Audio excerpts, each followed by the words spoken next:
Bonjour. Activo, dans son activité de conseil en solutions d'âme, met en place une série de vidéos pour justement donner la parole et valoriser les éditeurs de solutions d'âme, les faire connaître, mieux connaître. On les rencontre à travers des webinaires ensemble, on les rencontre aussi sur des conférences. Mais là, on a choisi un nouveau format qui est un format de vidéo pour donner la parole à un éditeur sur les sujets d'âme.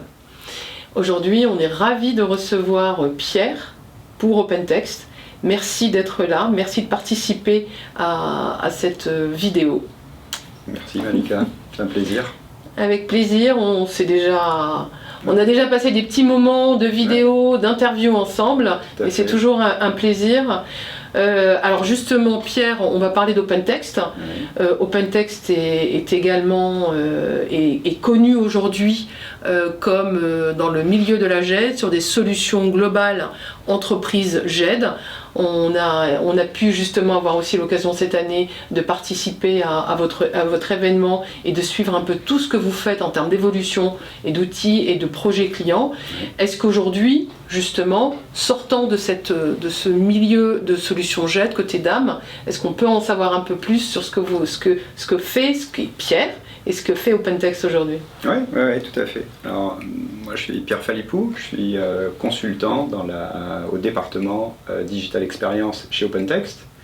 Donc, mon métier, c'est d'accompagner nos clients dans la mise en place de solutions qui ont trait à l'expérience client. Voilà. Alors, OpenText, comme tu disais, on est présent sur plusieurs domaines d'application. Le plus connu, bien sûr, c'est la GED, avec des marques comme Ixos, Content Server, Documentum. Mais on a d'autres domaines d'application, par exemple l'EDI avec la plateforme Trading Grid, la cybersécurité et le département Digital Experience. Voilà, donc c'est la gestion de l'information. Parce qu'on pense que la maîtrise de l'information, c'est le catalyseur nécessaire pour toute transformation, d'accord ? Et c'est quand même l'élément indispensable pour prendre les bonnes décisions. Tout à fait, donc on retrouve bien qu'au niveau de l'information, les médias photos et vidéos en font amplement partie aujourd'hui. C'est très important de les associer au texte. Et donc effectivement, aujourd'hui, sur l'offre globale d'OpenText, sur la partie d'âme, vous en êtes où aujourd'hui ? Oui, alors OpenText, on est un acteur historique, hein. On est présent depuis le début des années 2000. Voilà, on est identifié comme leader. Alors même si le fait d'être leader, ou en tout cas d'être un acteur historique, c'est pas en tant que tel, hein, le fait d'être cet acteur historique. En tout cas, ça nous a permis de construire avec nos clients une relation dans la durée. D'accord, ça nous a permis de créer des clubs utilisateurs là où nos clients peuvent se rencontrer, peuvent échanger sur les bonnes pratiques, sur les cas d'usage. C'est aussi une source là où nous, on peut récupérer beaucoup de retours clients pour améliorer nos produits. Et puis aussi, c'est un gage de stabilité qui permet à nos clients d'avoir une vision, de se projeter dans des projets plus long terme en toute confiance. Tout à fait. Donc effectivement, avec l'ensemble de ces années en amont et avant vraiment le déploiement de la photo et de la vidéo, vous étiez présent sur des projets phares, des projets vraiment d'entreprise, et avec toute cette participation. Et alors, OpenText est vraiment présent non pas uniquement en France, mais vous êtes sur des projets, non seulement des projets internationaux, mais des projets avec des entreprises qui sont à dimension plutôt internationale. Et donc vous avez rajouté, en fait, pris en charge ce besoin utilisateur et métier sur l'intégration de l'information à travers la photo et la vidéo, et vous avez fait progresser, en fait, et évoluer et développer vos outils pour les intégrer. Donc aujourd'hui, en termes de secteur d'activité, de type de projet que vous menez aujourd'hui sur les solutions d'âme? Alors, nos clients, en fait, comme tu as dit, on a des clients de toute taille, donc des très gros comme des clients de taille plus modeste, dans à peu près toutes les industries et sur toutes les zones géographiques. Donc on va avoir des clients avec des identités fortes, hein, des clients très connus, je pense à Disney, Apple, Publicis, BMW, la Croix-Rouge internationale à Genève et L'Oréal. D'accord ? Après, finalement, si on veut comprendre qui sont nos clients, il faut regarder ce qu'ils font finalement avec notre solution. Et là, on va distinguer 3 cas d'usage principaux, d'ailleurs qui ne s'excluent pas mutuellement. Je dirais le premier cas d'usage, ça va être les clients pour lesquels les assets à gérer sont les objets métiers, ou en tout cas représentent la valeur intrinsèque de ce qu'ils veulent, de ce que l'entreprise veut produire. Je veux dire par là, par exemple, on parle de clients, les broadcasters, donc ceux qui créent des médias, et là on va retrouver des clients comme HBO, 20th Century Fox, Paramount, Disney, là où finalement les assets qui gèrent, c'est la valeur de leur produit, d'accord ? Donc c'est ce qu'ils vendent. Donc là, ils ont besoin, bien sûr, d'une gestion forte. On va retrouver aussi, tu en avais parlé, je sais que ça te tient à cœur, tous les musées. Donc aux États-Unis, Smithsonian, Louvre, Abu Dhabi, là où justement aussi on a besoin de gérer des très grandes quantités d'assets. Et puis ensuite, on va retrouver des clients qui utilisent, qui valorisent le patrimoine existant, le patrimoine numérique. Donc par exemple, le groupe Pirelli qui a mis en ligne et qui gère avec le DAM tout le patrimoine de leurs assets. Deuxième catégorie, je dirais, c'est les clients qui utilisent le DAM pour augmenter leur business. Donc là, on est clairement dans des approches plutôt B2B, B2C, d'accord ? Et là où justement le DAM vient apporter un support à tout ce qui est solution e-commerce. Donc là, l'exemple, par exemple en France, ça va être L'Oréal. Donc L'Oréal qui va gérer avec le DAM l'ensemble de ses assets, donc tous les visuels pour toutes les marques. Pour toutes les marques, donc c'est plus de 40 marques à L'Oréal, et sur tous les pays. Donc c'est un déploiement qui est sur plus de 110 pays aujourd'hui. D'accord. Voilà, donc c'est donc des assets qui sont là pour valoriser les produits. Les produits, donc voilà, pour augmenter, augmenter le business. Et enfin, je dirais, le troisième cas d'usage, améliorer les processus métiers existants. Donc on en a parlé lors du dernier OnDAM, avec le cas de JTI, là où justement le DAM est venu compléter un processus métier. Donc pour ça, on part du processus métier pour bien comprendre la chaîne de valeur de l'entreprise, et ensuite le DAM vient en complément pour améliorer ce processus métier. DAM, il n'est pas là pour remplacer des applications, au contraire, il est là pour augmenter et apporter une gestion de tous les assets dans la chaîne de production.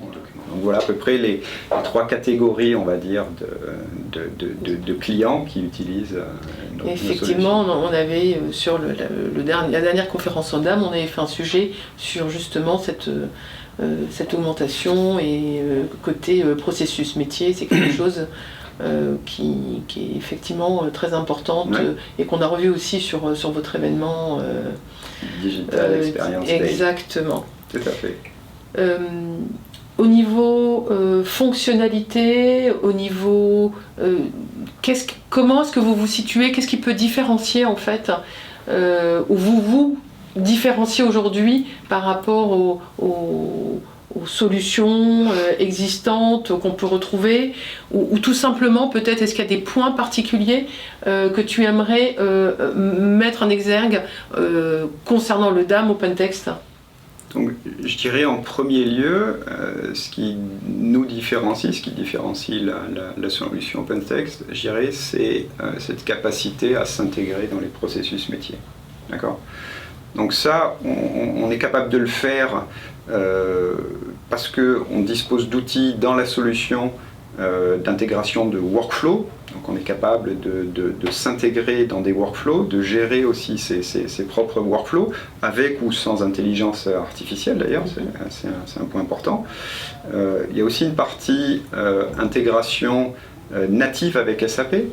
Donc aujourd'hui, voilà, on co-développe avec l'éditeur SAP l'intégration du DAM dans les outils SAP. Donc ça nous donne un avantage parce qu'on n'a pas besoin de penser à l'intégration, au support ou à l'évolution. Voilà, ça fait partie du standard produit. Donc je pense que le premier point, c'est l'intégration dans les processus métiers.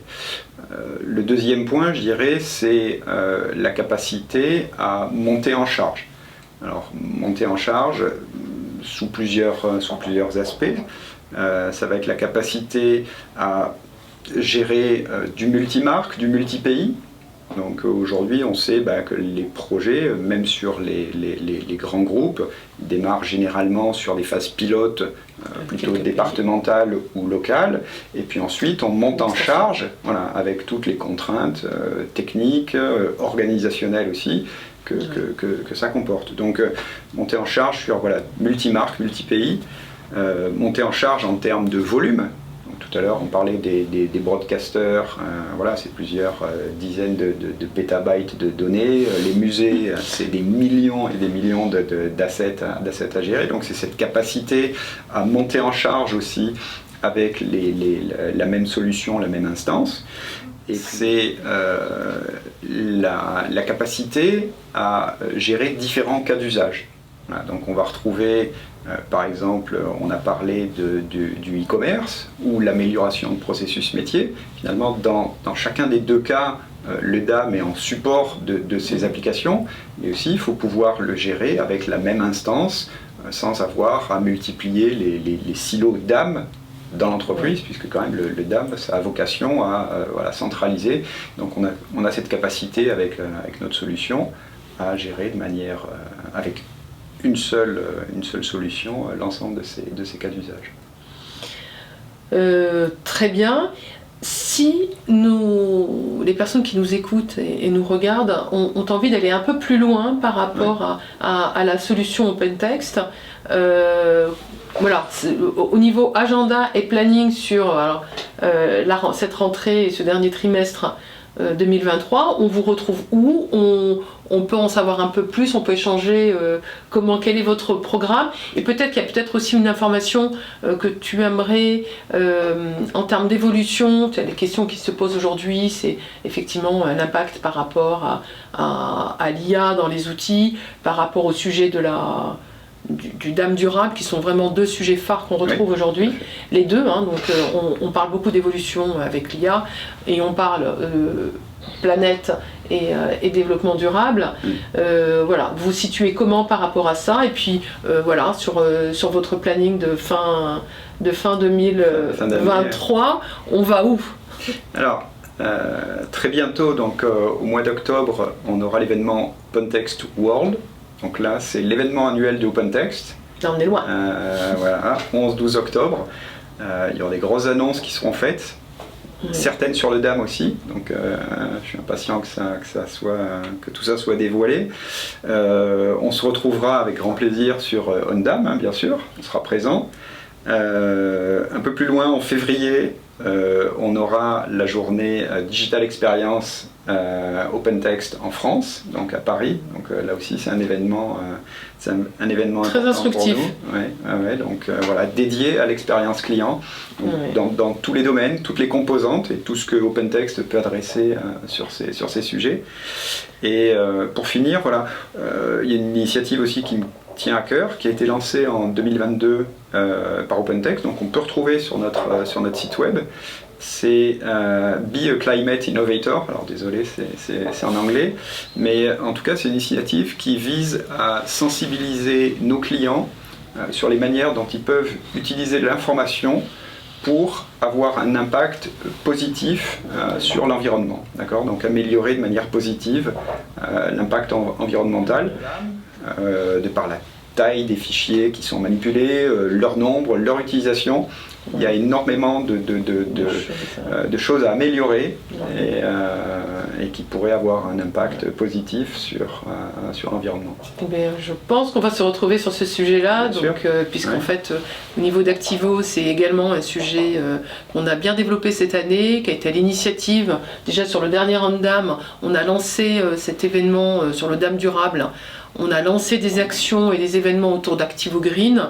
L'objectif, c'est vraiment de rassembler avec nous l'ensemble, tous les éditeurs de solutions, on est tous partie prenante en disant on a nos clients qui attendent de nous comment en fait on peut évoluer aujourd'hui sur la partie environnementale, quels sont les process. Alors vous, en tant qu'éditeur, vous avez effectivement toute une partie de votre côté sur l'optimisation, la diffusion, etc.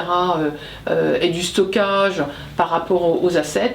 Et puis nous, au niveau conseil, sur tous les processus et tous les gestes métiers que l'on peut faire par rapport à ce sujet-là. Donc je pense qu'on se retrouvera sur le prochain Andam et également sur le sujet du DAM durable. Tout à fait, tout à fait. Merci beaucoup Pierre pour cet échange. Merci Malika. Et à bientôt autour de nos solutions DAM et de la solution OpenText. Merci. Merci.